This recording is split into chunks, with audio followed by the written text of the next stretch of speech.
Welcome back, Love Nation. This is Nina. Like, share, and subscribe. Thank you to everybody that has been coming to my channel.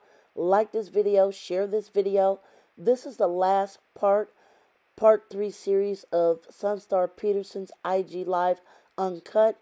Unfortunately, at the end, his audio did go out, but I did capture most of what he said.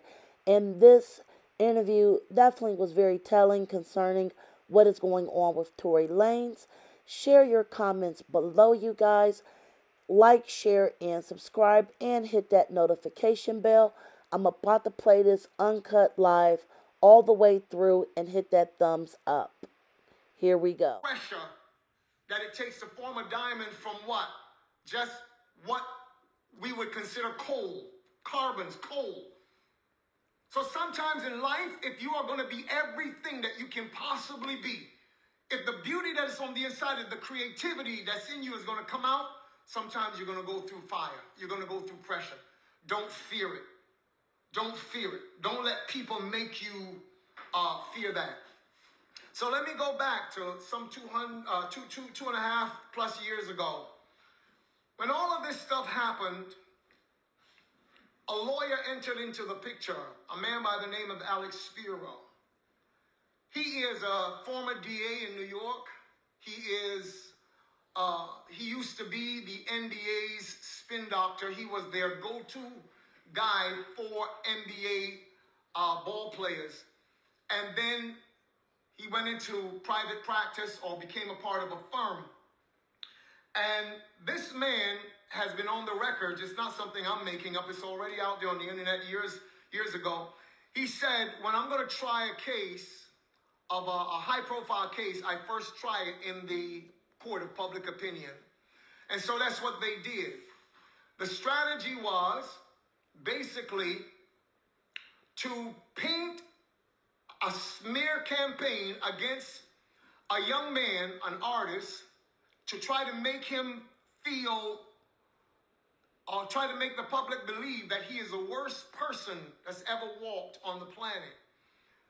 How could he be so terrible to shoot a black woman and all of that?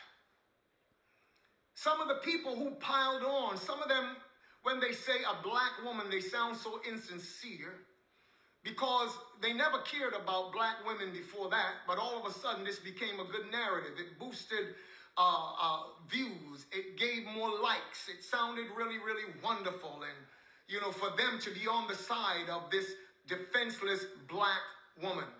Let me stop right here and say this, and this might come as a shock to many of you. But guess what?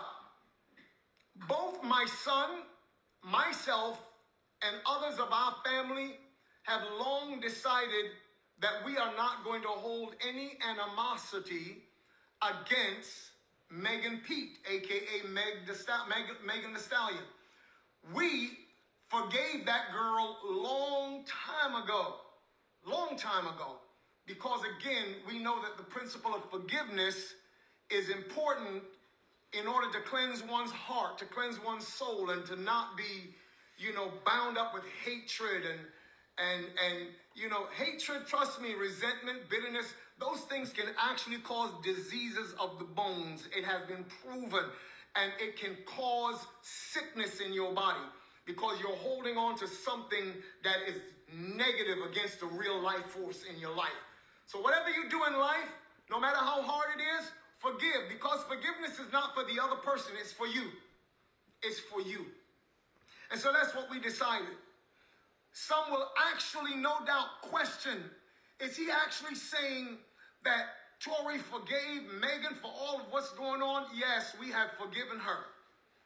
But what we will not back down from is the machine that has been in the background trying to press a narrative in order to use this girl for what they have used her for. So let's move on from there. They came in with a smear campaign that was second to none. Yes, it was during the time of the George Floyd situation, the Breonna Taylor situation. And they basically tried to make a silk purse out of a sow's ear. That's not my saying. That's an old people's proverbs who says you cannot make a silk purse out of a sow's ear. And reality check is that they were trying to make someone be an icon for civil rights who did not have any such desire, who did not have any such convictions about being that at all. And it came across very insincere to a lot of people. You see, the powers that be and those who actually have the power of the machine in their hands can make us think all day long that that was for real, but people saw right through that. And so a lot of that began to just fall on its face. The strategy was simply this. Number one, they went behind the door, closed doors, and got the powers that be to place a gag order on my son. He wasn't supposed to say anything. He wasn't supposed to say anything. Even to the place when he sought to use his art to speak for himself because that was his only way. There were so many voices. Oh my God, how insensitive. Blah, blah, blah, blah, blah, blah, blah. But I'll have to ask you, what would you do in such a situation? At the end of the album called Daystar, the last song is called Life. And he ends that song by saying, you get up one day and you have thousands of people hating on you all at once. It brings your world down. I would like the youth of today to take me as an example, because I don't care about none of those things. I will continue to stand up, and I'm paraphrasing now, so let me leave that alone. So the strategy was very simple. Shut his mouth while the mouth of those with the biggest megaphone on planet Earth piled on and said everything. Can you imagine? 2.5 years, every single day, you have to get up to that, knowing that you did not do this. And so that was the face that they decided would best serve their narrative. Who really is Daystar Peterson, people? Who really is Daystar Peterson? 1 second, please. Who really is he? The fact is that he's one of the kindest individuals that you could ever meet in your life. The truth is that they don't want you to know is that he is someone who actually goes out of his way to help so many people. And I can tell you testimony upon testimony of things that he does and never says anything about it. Never lets anyone else know what he does in the background to help people. He will never tell you that. And there's one young lady who got in contact with me that was diagnosed as being bipolar, having a bipolar disorder, that he paid her rent. She told me, not him, because he would never say it. He paid her rent for 1 full year because she was a single mother battling through depression and situations going on in her life.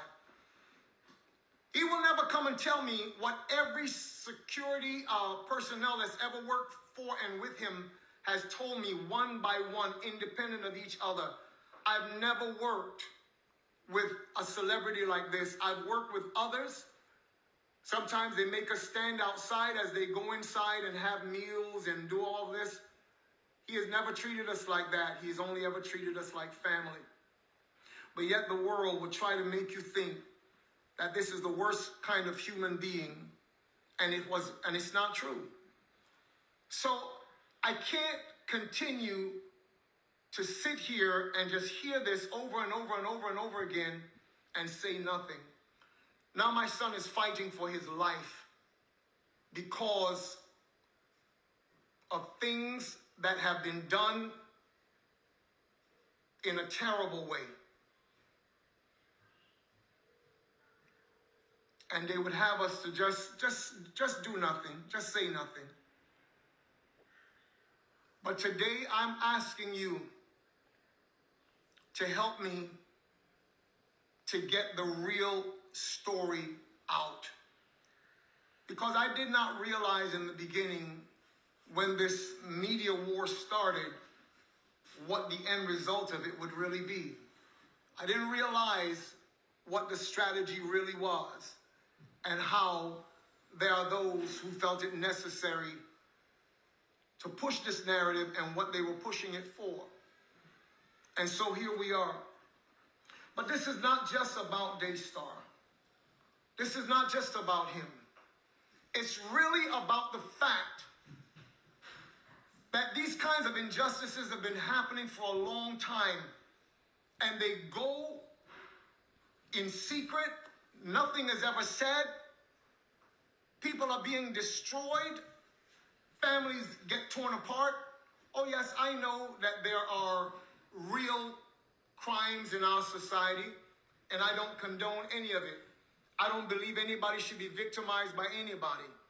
I don't think that that's what God wants. He gave us a world that is so beautiful. If it's messed up, it's because we messed it up. So he never intended for us to be so inhumane one to another. I understand that that happens. And I understand that if we cannot have the law in our hearts, then it would many times take the law outside of us to keep us moving in a direction that brings some semblance of peace or harmony within a society. I understand all of those things. But I also understand that many people, their lives are being destroyed, ripped apart. And although we have some good people in the system, sometimes the system gets it totally wrong. We have innocence projects now that have been able to go back, and sometimes people have been in prison for God knows how long. And had it not been for somebody who took up their cause, they would still be there and they were innocent. So the system does not always get it right. Many times they get it very, very wrong.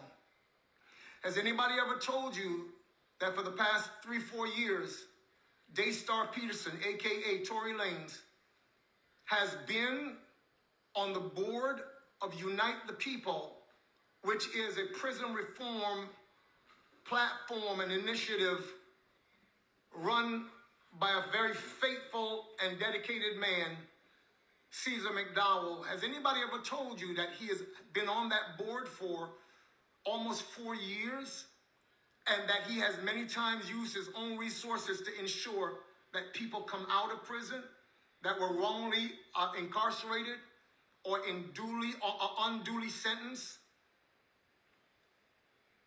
Supposedly, prison is to be about rehabilitating people, but that's not been the point. That's not been the issue. So many people come out destroyed, broken, and if they don't have any system or support, not only will they never make it back into society, they will be destroyed for the rest of their lives, mentally, emotionally. Some people come out being greater criminals than when they went in, because an environment is created that is not meant to rehabilitate or make a human being better in any way.